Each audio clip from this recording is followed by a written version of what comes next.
Welcome everybody, and it's a tremendous pleasure that I welcome you all to the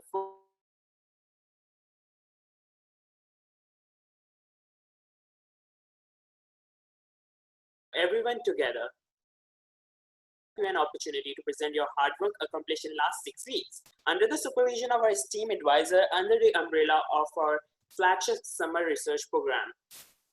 I am Mohammad Fazal Hussain Qureshi, profession and doctor in making. I am associated with Youth Center for Research for like last 2 years. This year I conducted common track sessions on quantitative research, data analysis, and has been mentored to the group of pandemic and health crisis.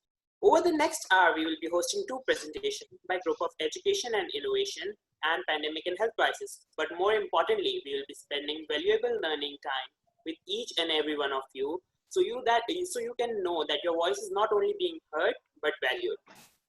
Anyway, I can't express gratitude enough. These last 2 weeks was all about you, because let's face it, without you, there would be no summer research program. Now I would like to invite Qazi Muhammad Zulkarnain, Founding Director of Youth Center for Research, to illuminate aims and core principle of Youth Center for Research and Summer Research Program. Over to you, Qazi. So thank you very much, Fazil, for this introduction. And thank you for letting me and for having me here. And I also thank Dr. Zarrin for, on whom you will be formally inviting, of course, but I feel morally bound to thank her for joining us and for privileging and for granting us and for taking time out for YCR from her busy schedule. So my name is Qazi Zulkarnain, and I am the founding director of Youth Center for Research, and professionally I am an academic and also a development practitioner. I've been working in the development sector for the past 5 years. So just since some of you might be joining in for the first time, so I think it's very important to discuss or to share the essence of the organization itself. So YCR was basically conceived in the year 2019, and the basic philosophy of YCR was to empower the youth through research. Now, why is it important? Because whenever we talk about developmental challenges, and we already know that the entire world is really focused towards towards a sustainable development goals agenda of 2030. So which kind of reflects that the challenge on a global level is more or less the same. Of course, the magnitude varies from country to country.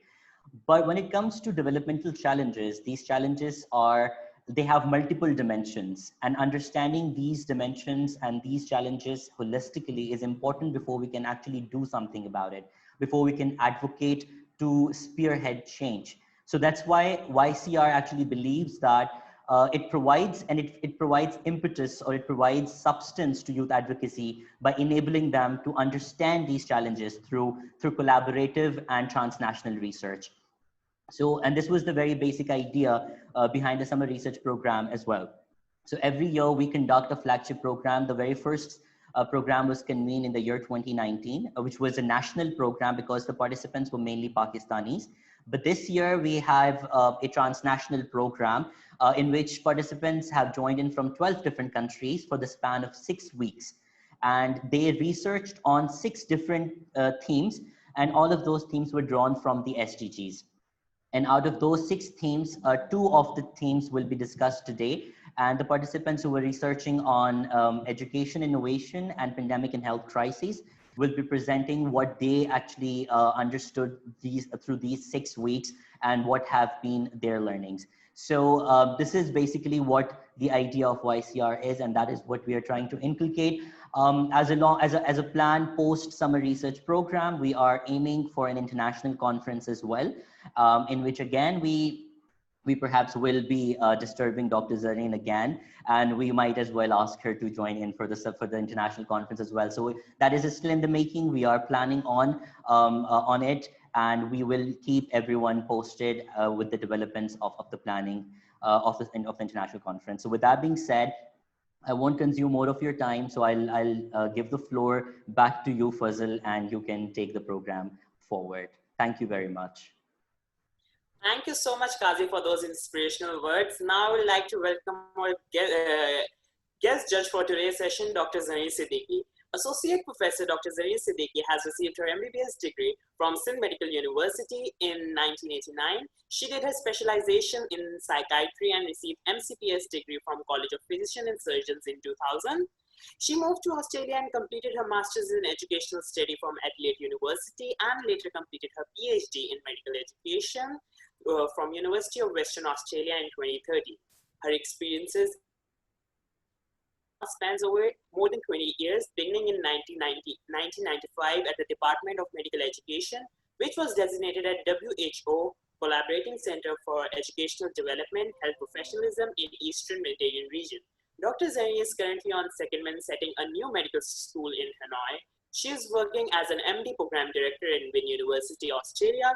She has previously worked as associate professor and University of Western Australia. She has also served as Director General for Higher Education Commission Pakistan. She also runs various projects. One of her most memorable project is Mentors Without Borders, which involves experts from different fields across the globe and help young researchers to find a suitable mentor and support their researchers and conduct career counseling sessions. If there's any mistaken in your introduction, I beg your pardon, Dr. Zarrin. Now I would like to request Dr. Zarrin to give her introductory remarks, and then we will start formally. Thank you very much, and Assalamu alaikum and welcome. And first of all, thank you very much for telling me that it's a transnational project, because I was thinking of speaking in Urdu. I've not spoken in Urdu, I think now for 6 months. So welcome to all of you. And of course, thanks to YCR team. I just got to know Fazal and Zulkarnain, but I'm sure there will be more people behind this project. So well done. And we have done something which is the need of the year, because this is what we are going through. We just got connected through LinkedIn and we made connections. And as you say, currently now I'm in Vietnam, and this opportunity also come through social media. Somebody searched for me and offered me the position. And that is the way to go about now, the visual resume that you put. So I'm looking forward for the presentations today. And good luck to all of you who have worked hard for 6 weeks, and I'm here only for 30 minutes to listen to them. But I'm sure it will be exciting day today. Thank you. Thank you so much, Dr. Zarrin, for your insightful words. With this, I would like to formally begin our presentations. Each group will be presenting for like 10 to 15 minutes. Will get to present their research, which will be followed by your valuable feedbacks and suggestions. Education and innovation will be presenting first. Young researcher in this team includes 4 different researchers from across the globe, which include Amna Ali from Pakistan, Uruj Tariq from Pakistan, Shubhra Sarkar from Bangladesh, and Jessie from Nigeria. So I would like to now hold over the floor to the group of education and innovation, and best of luck to you.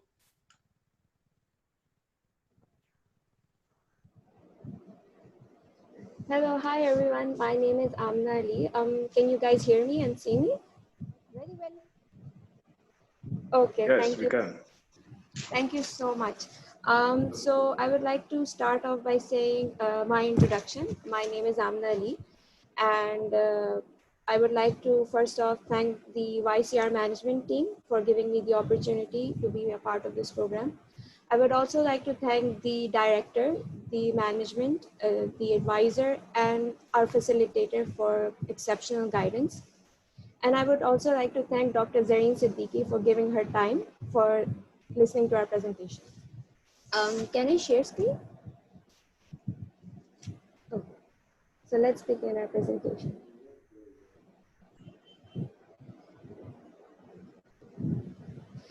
Okay, so through the past few weeks, we have decided initially to work on a policy brief, and through task division and prominent guidance and feedback from our advisor and facilitator, we have achieved optimal outcome. So let's move forward. So through contextual analysis and observations, we had identified a research problem. The inequalities that emerged in education due to the pandemic stunted education development globally. So UNESCO basically reported that around 191 countries had had shut down schools. And this stunted about 9 out of 10 learners throughout the globe. Now, keeping the significance on the widening gap of the digital division due to the pandemic, we derived a research problem as identifying and building policies that could cater to bridging the digital divide in the countries of Nigeria, Pakistan, and Bangladesh. And so, if we look at the definition, we can say that a digital divide is an any uneven distribution in the access to, use of, or impact of information and communication technologies between the number of distinct groups, which can be defined based on social and geographical or geopolitical criteria or otherwise. So if I break down this definition in terms of social context, level of income, affordability, accessibility, and even gender gaps can be an issue in digital divide. For example, the International Telecommunication Union reports by 2019, only 48% of women had access to the internet, as compared to their male counterparts who had 58% access to the internet. Also, in terms of geographical context, we see that Nigeria has a very low internet coverage rate in their rural areas, and it's only about 22.3%. So moving forward to our rationale. So globally, about 706 million students have no access to internet. And because of this, our observation for Bangladesh, Nigeria, Pakistan not only showed a low government expenditure to education, but moreover, the inaccessibility to internet was quite low. As you can see that in Pakistan, only 15.51% had access to internet. And in Bangladesh, it was only 15%. And all of this, Nigeria possessed higher internet access as compared to the other countries by 42%. Now, this very intrigued us, and this became a very significant issue for us to explore and provide policy recommendation to these developing countries who had already had unstable education system and now were forced to bring digital innovation due to the times of the pandemic. Further, and taking it further, the human capital index in Pakistan, Nigeria, and Bangladesh are quite low. And pre-pandemic, UNICEF reported that about 22.5 million Pakistani students were out of school, and 10.5 million from Nigeria, and 4.3 million children were out of school. And this is their age between 5 to 16 years. Now, currently, the pandemic has pushed many children out of schools. About 216 students from sub-Saharan Africa are out of school, and 413 children are out of school from South Asia. Now, this also intrigued us to explore the effects of digital divide on the number of children not attending schools, as this directly correlates to the human capital index, because lack of education and healthcare drops as a country's capital.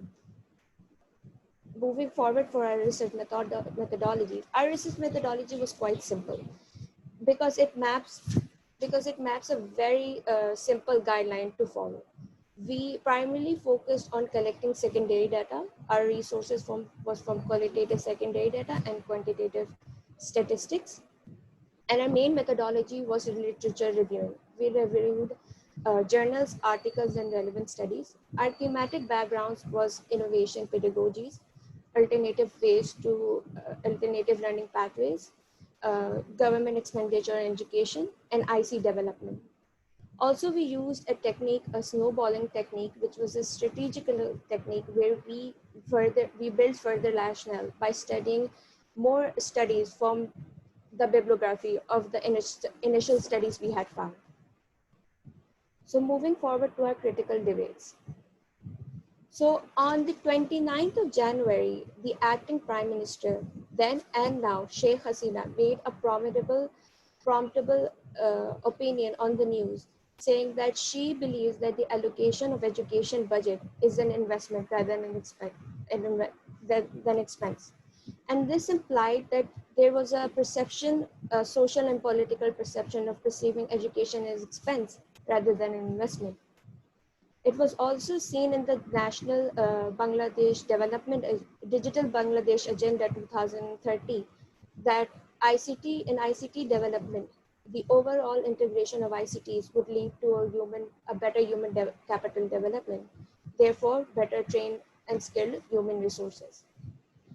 For Pakistan, the contextual analysis done for the government's policy on education policy for 2017 and 2025, the section under ICT integration implied that making the curriculum for ICT, printing textbooks and training teachers would take so much time that either the data being applicable and the actions being applicable would lead to either obsolescence of the information or it would become outdated. It was also studied by Rashid and Khalid, researchers Rashid and Khalid, that the social interaction and level of motivation were key indicators to online learning. Face-to-face interaction among university students studied by Dr. Shaista Rashid indicated that low social isolation led to school dropout, university dropouts, and hindered online learning.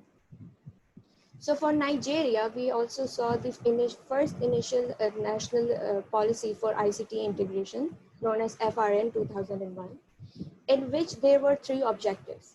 First was for implementing ICT integration education, training students to become market competitive for global environments. And thirdly was to monitor the education in ICT integration in the education. So this was criticized, this policy was basically criticized by a researcher named Yusuf, saying that the government had only focused on Nigeria, had only focused on training students for becoming market competitive rather and disregarding integration of ICTs. Also, school leadership was considered a big issue in terms of schools. Researchers McKinnon had said that lack of equipment and lack of access to internet in schools and universities and all levels of education are deemed as demotivators for teachers and students to interact with ICT and learn through online. So moving on to our research analysis, our aim was to highlight the issues and give recommendations. Our results were similar in context, but they were quite distinctive in each of countries.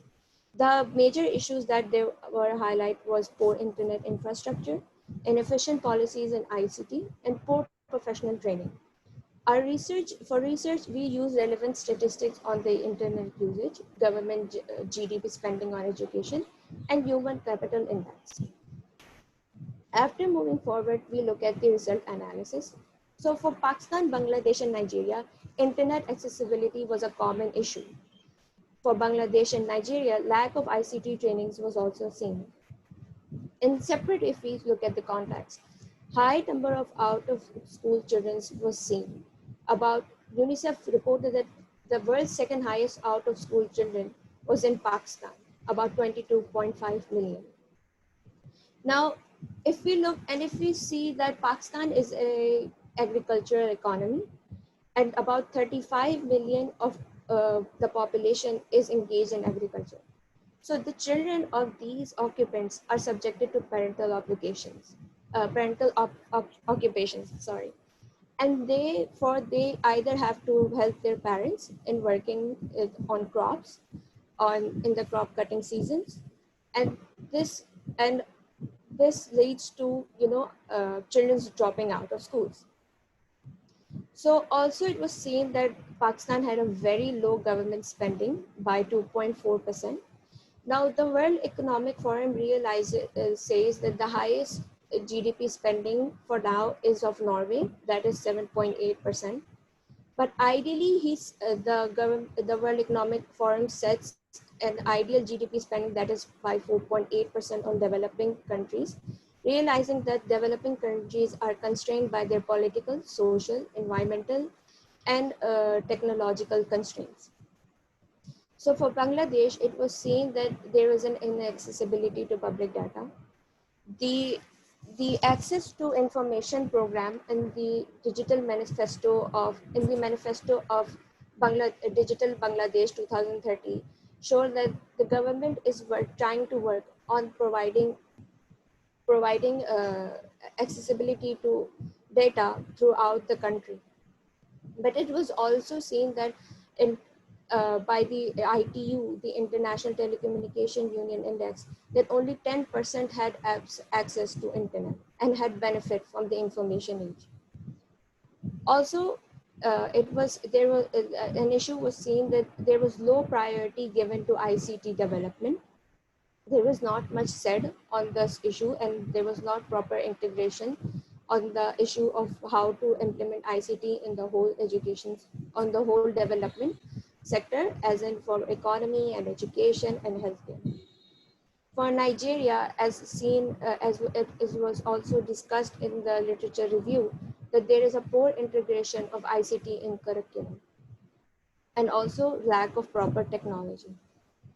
Moving forward to our recommendation focus.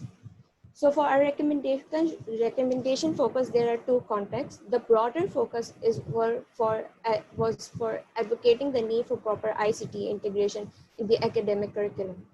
And if we narrow it down for each country, for Bangladesh, ICT would serve as a significant tool for overall country development, therefore education, governance, and economy.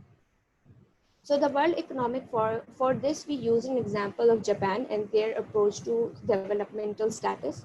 The World Economic Forum has deemed Japan as one of the pioneers of sustaining their developmental status and their e-governance. And for Bangladesh, we have used this model because about 79 countries have opted and used their approach in sustaining development.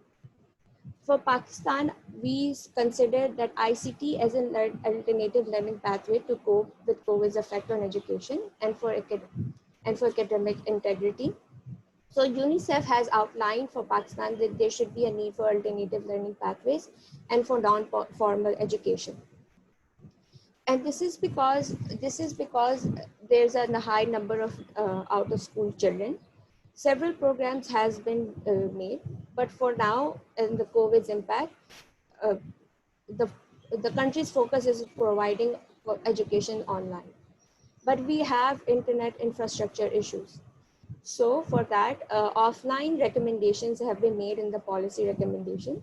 And if I point out, to be specific, a website called Rumi has been used for online learning platforms. It has a very strong functionality offline.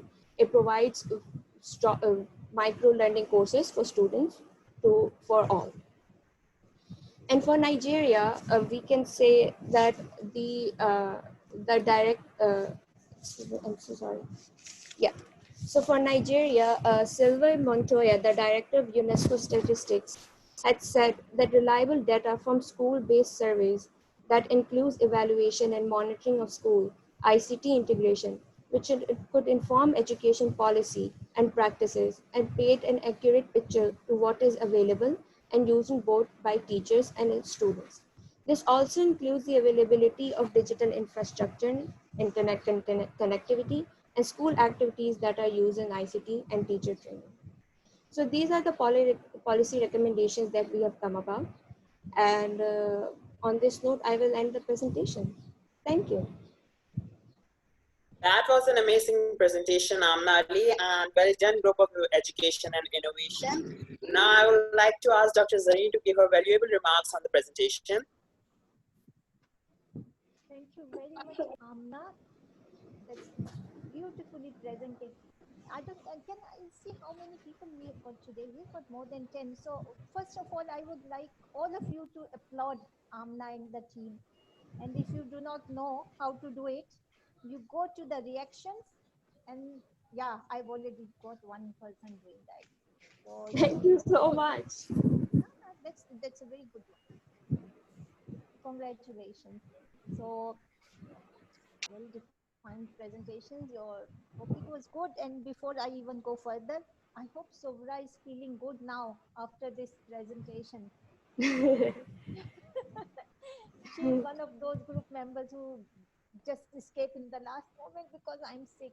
and I've done it so many times, but I'm very sure that she will be very pleased with your performance today. No, no, I just have to say that they have all put equal input in the research and doing our work. Yeah, so I should ask them the questions now, not you. No, no, it's fine. No, it's okay. So because your last slide I could not see. So can I just ask how many articles were you able to find? I could say that it was above 15. We had to narrow it down because there was, I mean, putting the concept of digital divide in education it creates a very broader context. So we had to filter a lot. There was a lot of documents that, for first it looked very relevant, but then when we started to research more, it became of no importance, so we had to leave. So I would say about the documents are above 15 in total.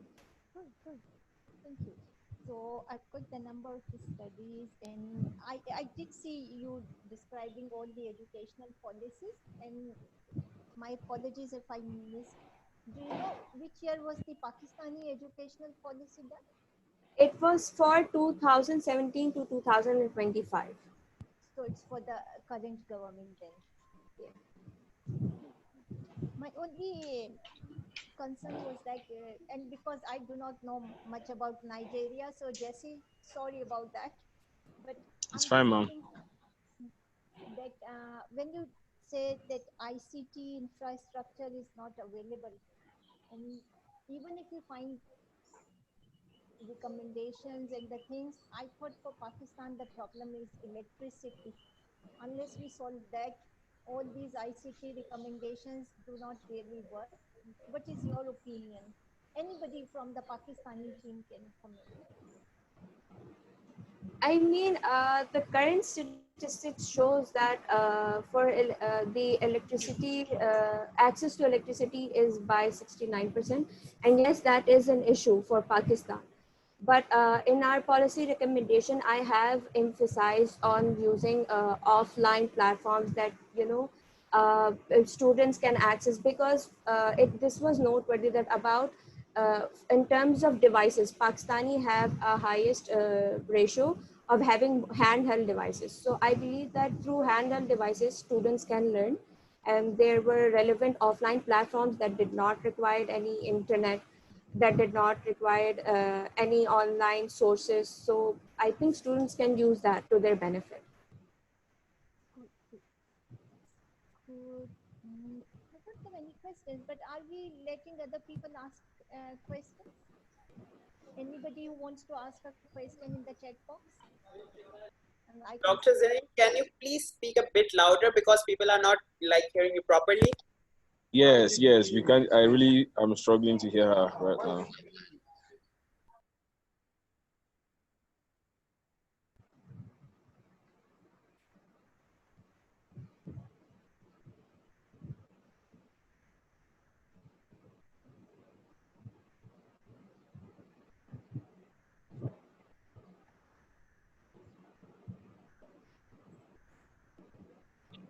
It's my end. Sorry. Okay, now we can hear you.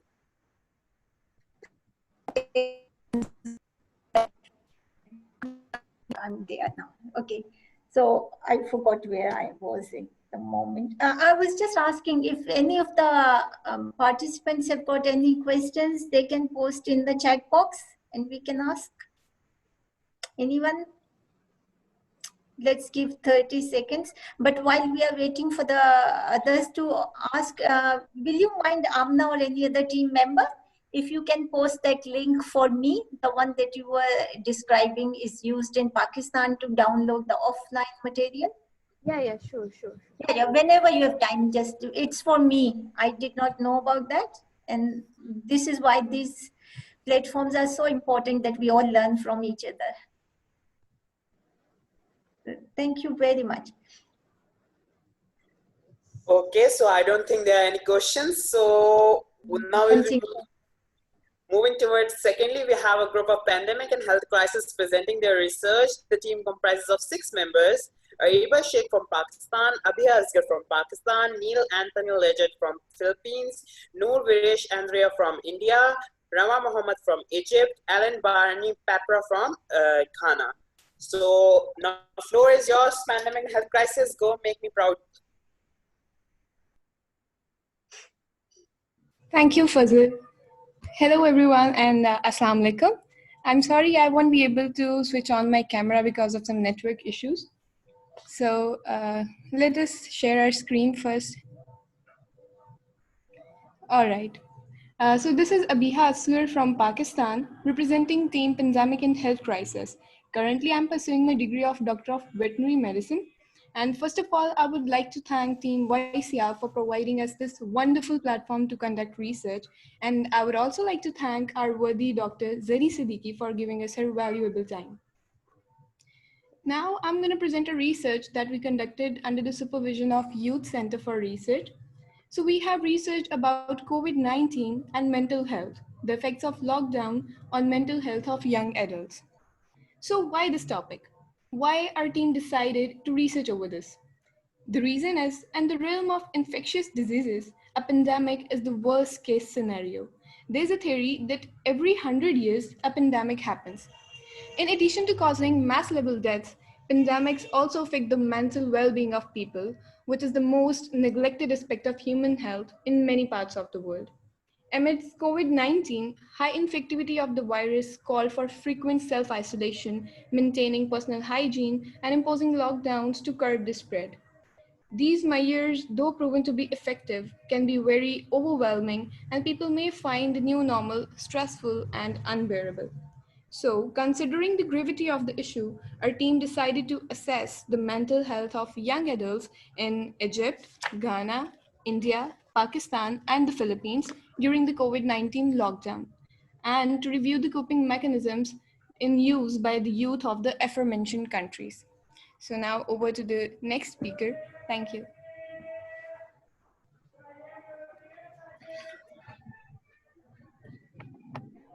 Thank you so much, Abiha. Greetings, everyone. I am Neil Anthony Lahot from the Philippines, and I will be discussing the rationale of our research. First off, COVID-19 lockdown has negatively contributed to the mental health and psychological well-being. This is true despite being a beneficial policy to protect people's physical health at this time of crisis. Many governments have adopted closure policies, among which were university and school closures, lockdown, and restrictions in movement. While it is true that these policies have helped eliminate people's contact, slow down the spread of the virus, and protect citizens' physical health, however, mental health was noticeably overlooked. This led to the second point, which is general lack of information on mental health. Accordingly, the imbalance between physical and mental health has become counterproductive, posing more significant risk and a higher rate of infections across developing countries. One of the actions that were initiated by the World Health Organization was an interim guidance document that involved messages and instructions for various social groups affected by COVID-19 to provide them with mental guidance. Similarly, the United Nations published a policy brief in which it summarized some of the actions that are being supported by its agencies in the affected countries. Both of these are truly great projects to emphasize the importance of mental health. But further research in this area is needed to assist the UN agencies and other governmental sectors in highlighting the role that coping strategies play in moderating the effect of COVID-19 lockdown. And apparently, our research probes on this relationship. Third, existing literature on mental health is not within the context of COVID-19. There can be no doubt that there have been countless of research focusing on mental health. However, in the context of COVID-19, literatures are limited. That is why this research is imperative and timely because of the present situation, which can be used for further research and policy formulation. In this sense, more insights can be added not just to guide healthcare workers and medical staff, like what the World Health Organization and United Nations are doing, but also to help reduce the disease burden by adjusting the behavioral approaches and thus contributing to the current policies. Ultimately, conducting this research is needed because this research questions the effect of the lockdown and closure policies on mental health of young adults in across countries in Egypt, Ghana, India, Pakistan, and Philippines, addressing various coping strategies in early adulthood. It also examines how the variation among these strategies could yield a difference in mental well-being during pandemics. Now, moving to the research methodology, which will be discussed by Rowan.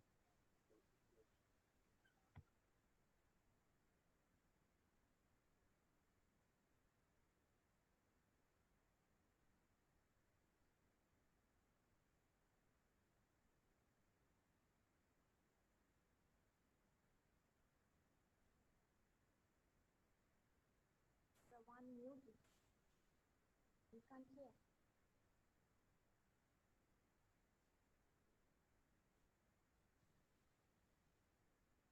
I'm sorry. I just noticed that I was muted. I hope I am audible. Yeah, we can hear you now. Yeah, all right. So my name is Rowan. I'm from Egypt, and I'll be presenting the methodology of our research. So can we please move to the next slide? So the aim of our research was to examine the effects of COVID-19 lockdown and mental health, looking into the coping strategies used by young adults in Egypt, Ghana, India, Pakistan, and the Philippines.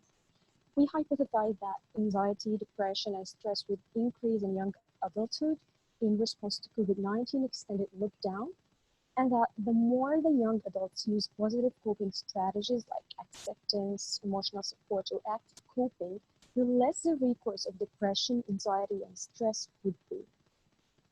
The females would be more prone to have detrimental effects on mental health during the lockdown than males. And finally, we hypothesized that particularly developing countries might face severe mental health challenges posed by the extended lockdown policies. Next slide.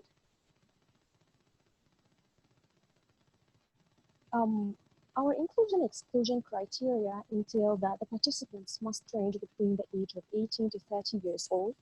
They should be participating in the study on a voluntary basis.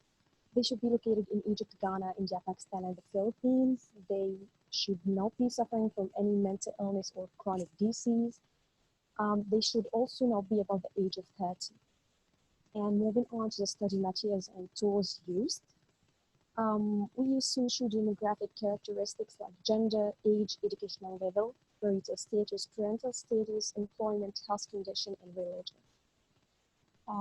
Depression, anxiety, and stress scale by Lovie from 1995, abbreviated as DAS-21, and it's a scale that assesses individual symptoms of depression, anxiety, and stress. It actually consists of 21 items with 4 answer options ranging between 0 to 3.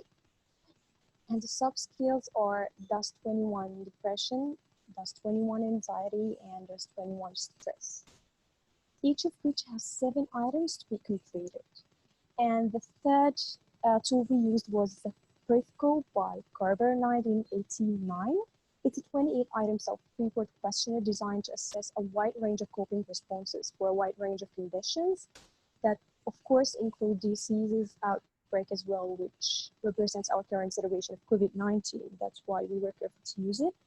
And this scale actually evaluates an individual primary styles of coping as approach coping or avoiding sort of coping. Briefly, the subscales included self-distraction, active coping, denial, drug use, use of emotional support, etc. And next slide, please. The participants, as I mentioned earlier, they should range among 18 to 30, and we had actually 526 young adults between this age group, and they were reached using online survey. We were actually successful in reaching at least 100 participants from each country. The procedure entailed that the survey link was actually shared on several social media platforms, including Facebook and LinkedIn. Participants were asked to read an informed consent that included information about their confidentiality, voluntary participation, risks and benefits of the survey as well. And finally, they completed the demographic questions, and then they moved next to DAS-21 scale, and finally they completed the Prifco as a final section of the survey. We then thanked them in the last section for their voluntary participation. And that's all I have got to say about the methodology. And now Ellen can take over. Thank you very much, Rowan. My name is Ellen. I'm from Ghana, and I'll be speaking about the literature review. Next, please. So upon reviewing literature available, there were two major questions that stood out. The first was, who is most affected by COVID-19 lockdown restrictions? Now, Osdin and Bayrak mention in their literature that it's gender, as in whether the person is male or female, but actually said that females are more prone to mental health crisis during the COVID-19 lockdown. Maza et al. Also mentioned that people who are aged with comorbidities such as hypertension, diabetes, were also more prone to mental health conditions during the lockdown. However, Ahmed et al. Mentioned that it isn't just these two, but then also the person's parenting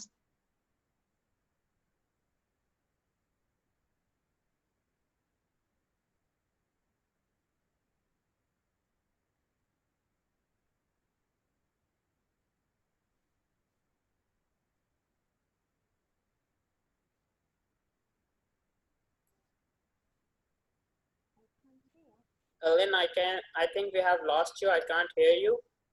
Can you check your mic again?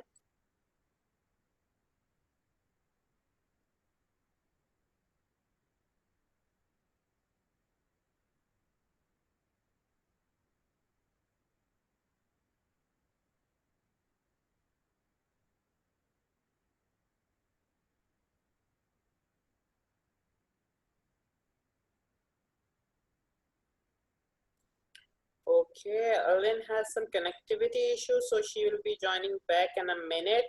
So till then, Noor or Ariba, you take her part and continue with it. I can move on to my part.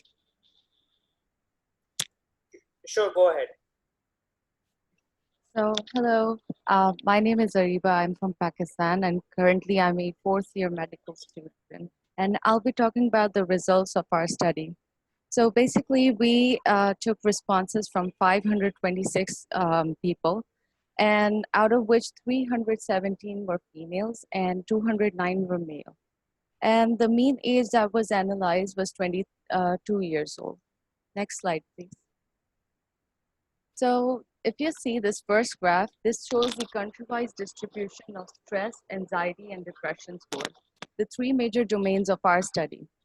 Now the yellow bar shows the Philippines.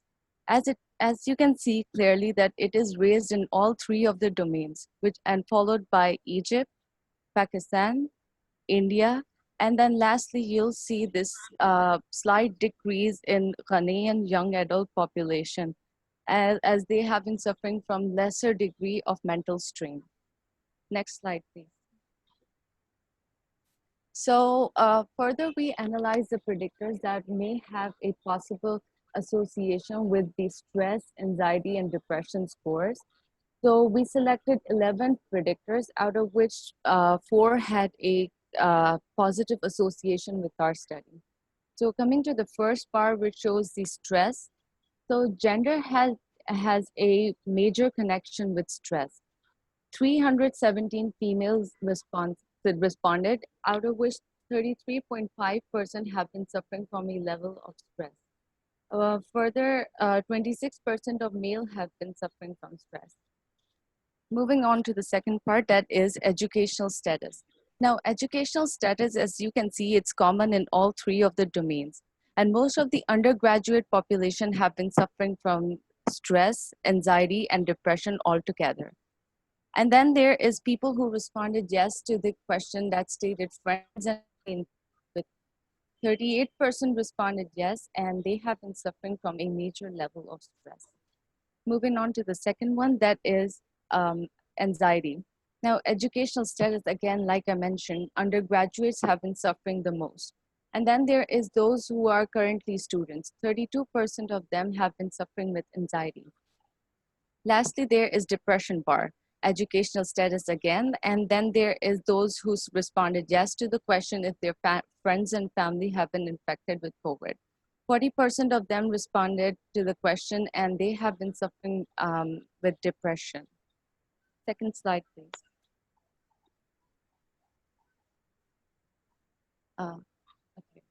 So with the further data, we analyze what coping strategies people may have adapted over the period of pandemic.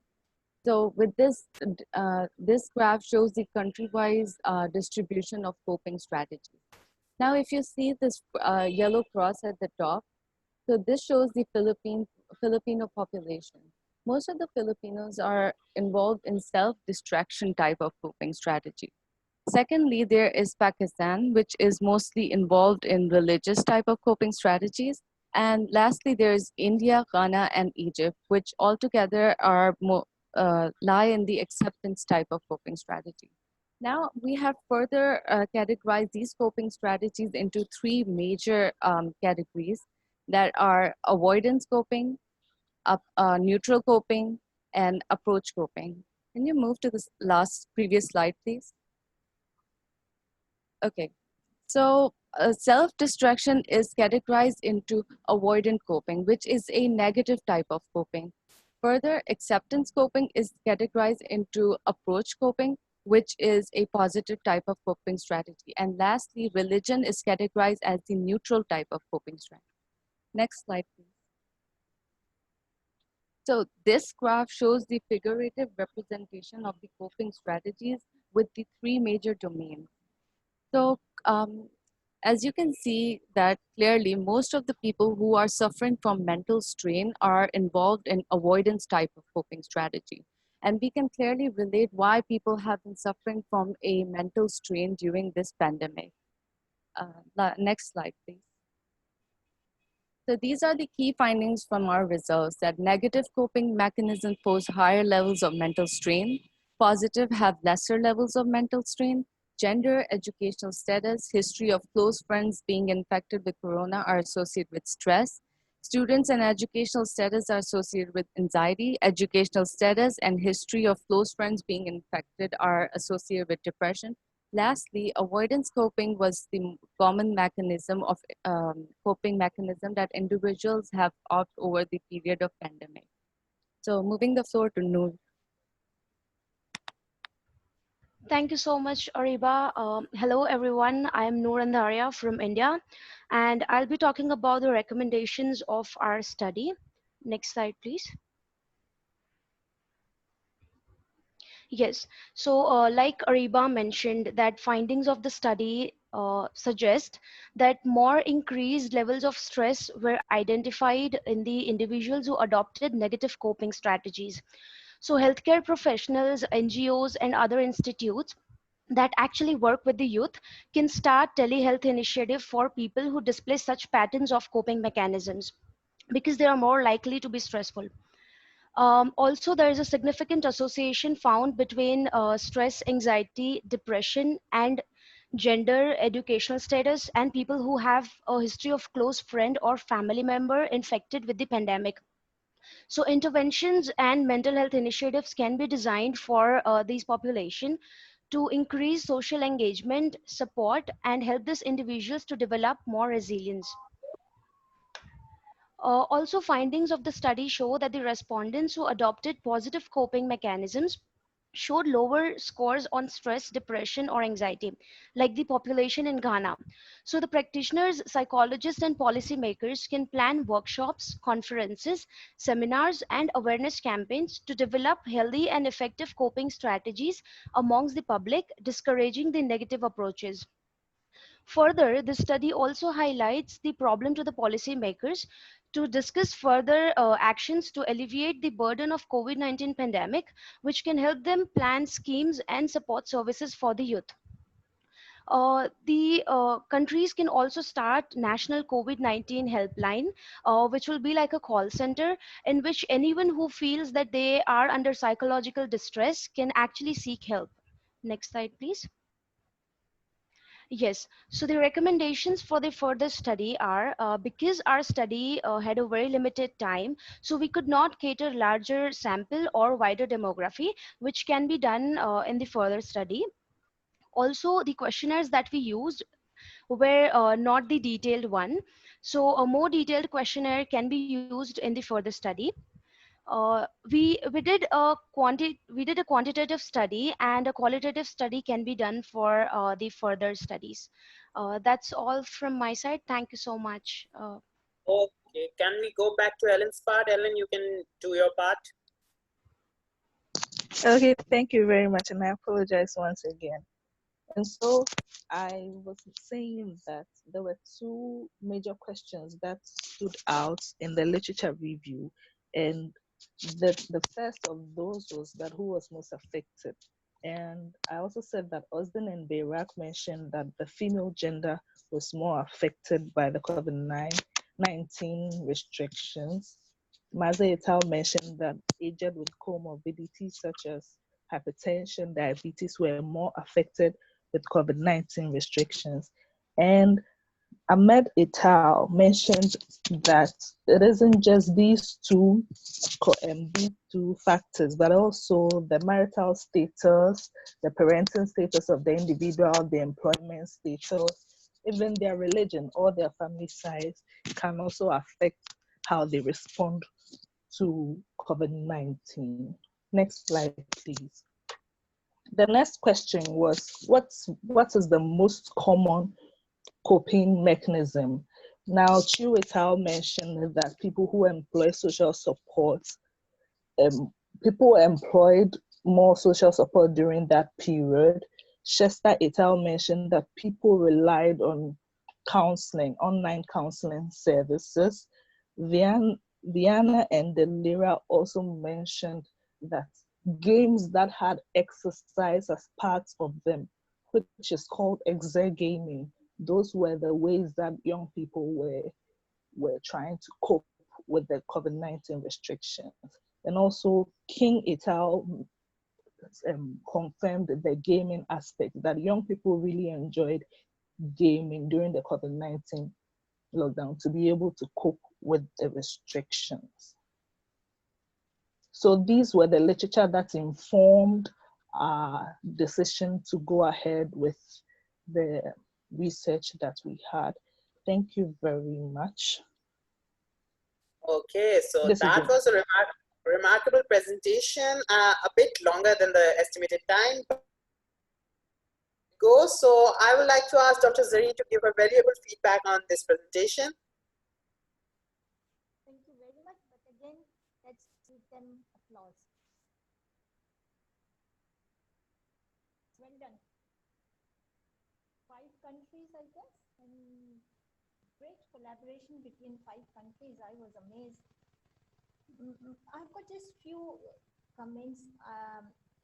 First, I did see that you mentioned in the last that the questionnaire may be more detailed, and I was wondering, why did you select these 2 instruments which were like in 1990s? So what was the reasoning behind this selection? Anyone from the group can respond. Can advisor tell it why they suggested? Because advisor suggested them. Okay, okay. So that's where I was. Okay, thank you. I just suggested them. Okay. I just suggested it because like these 2 questionnaires have like very specific, very high sensitivity and specificity of 88% as compared to the other questionnaire, and as compared to the detailed one, they were a bit shorter. And you know, when a person is filling an online questionnaire in this quarantine, like 40 questions seems a lot and a person doesn't fill that. So 21 seems a bit better. Okay, oh good, I got it now. So the other feedback that I will give, that maybe one of your inclusion criteria was that people who can understand and speak English, because I'm assuming the questionnaires were in English. So that was something that I found missing. But otherwise, I think it was a comprehensive presentation. I do not have any other questions. You still managed 500 plus. That's big. I could not do it for my PhD. So good on you. But I think it is time for you and also the first group that do not end here. You have got a chance to publish something. So if YRC has taken this initiative to get you around this research experience, it is not worth if you just say, okay, bye-bye, today's presentation was good and we are okay.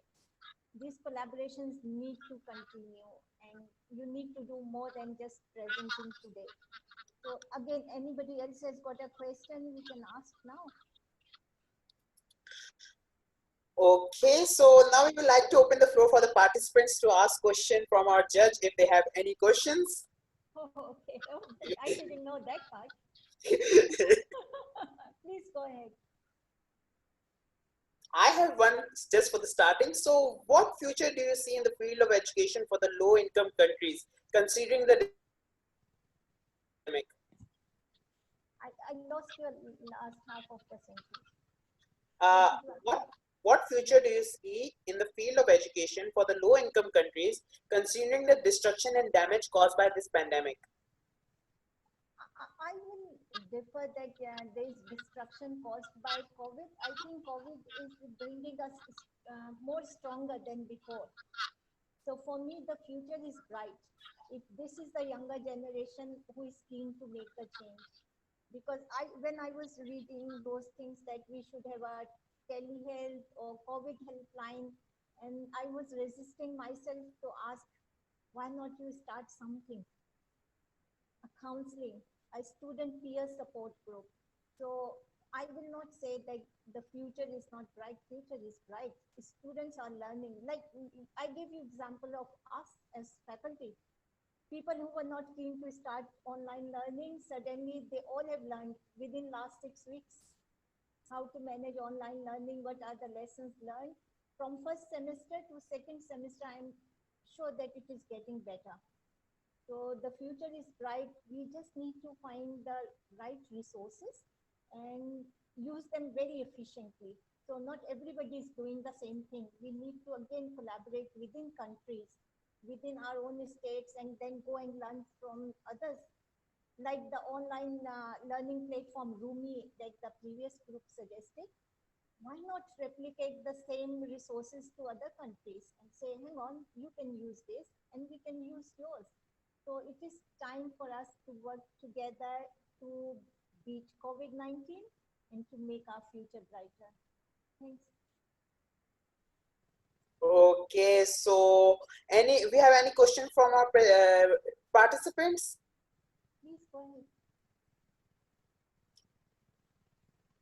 I think participants are like really happy and they don't have any question or they haven't understand a bit what we are talking about. So Dr. Zarrin, according to you, what are the qualities that are present in a successful researcher and what are the basic principles for an individual to focus on while being a researcher?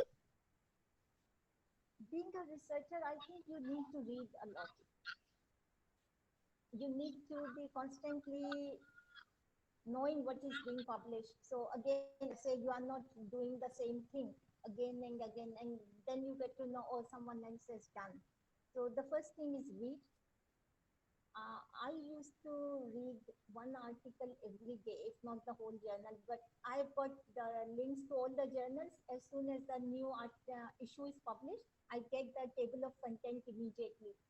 So that is the simplest thing you can do. Identify the journals in your field and subscribe to their table of contents. And then you will have an idea what is being published, and you also get the idea, look, something has been identified which has not been done, so why not let's do it together. Second, create a research group within yourself. And if you have got like YRC, you can create short groups who can work on one aspect of one thing, because this is not the time where I will sit alone and write a paper. When you work with 3 people, okay, the paper has got 3 names, but then 3 people have contributed together. There will be one person who will be lazy like me, who does not want to do anything, but the other 2 can say, hang on, Zarrin, we have done this far, so how about we sit? And what are we going to do this week? So for me, the big tip is read, create a group, and third thing is try to write 300 words every day. This was the best advice that I got when I was doing my PhD, and that is how I was able to finish my PhD. And I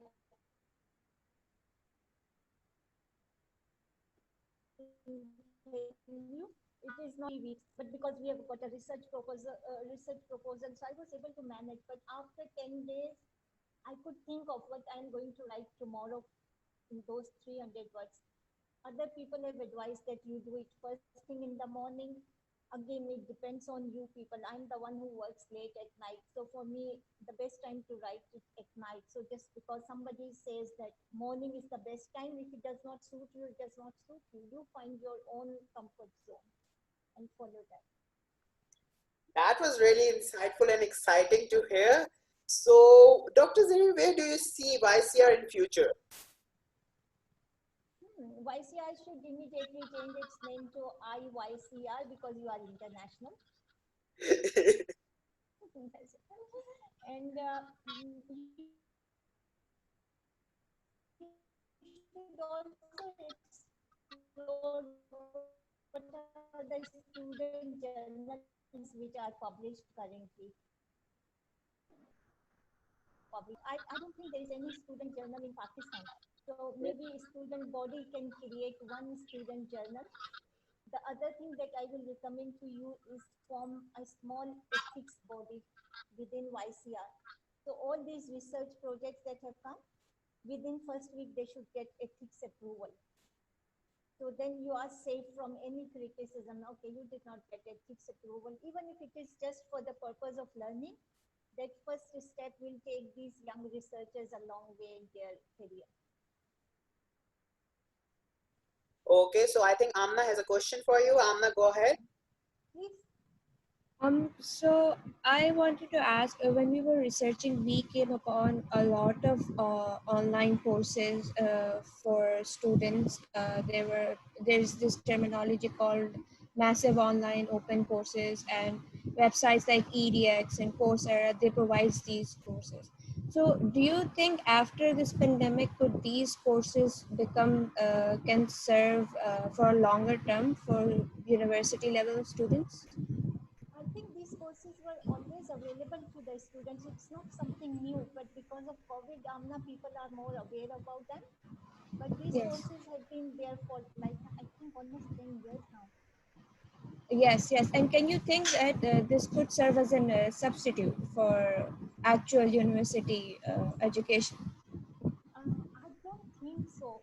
Some of these courses are, from my field, I see them like they are preaching active learning in a very passive mode. So you just hear the lecture and then you write something and that's it.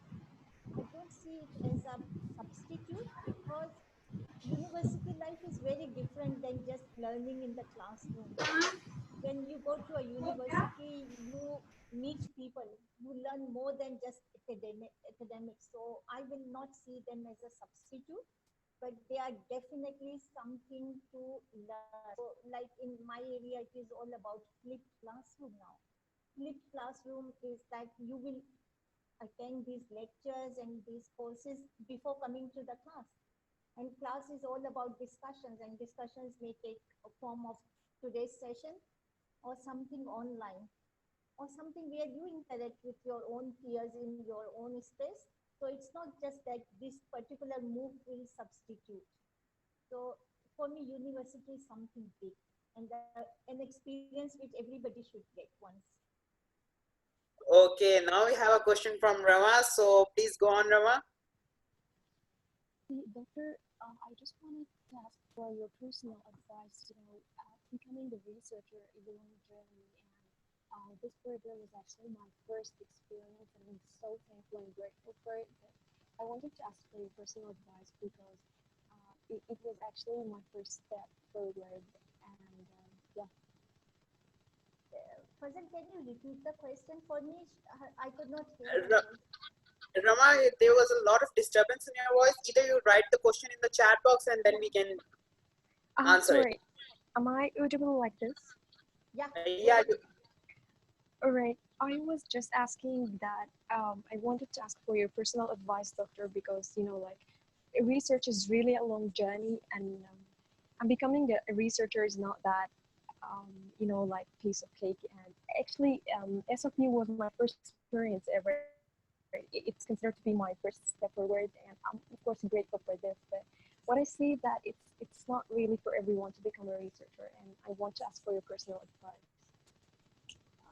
Ravan, thank you. I will beg to differ that researcher is not everybody's journey.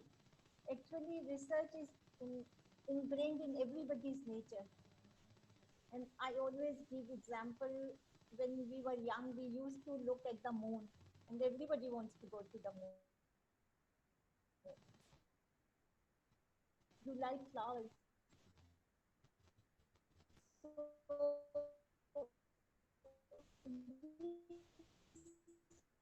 start thinking like when we are babies, right?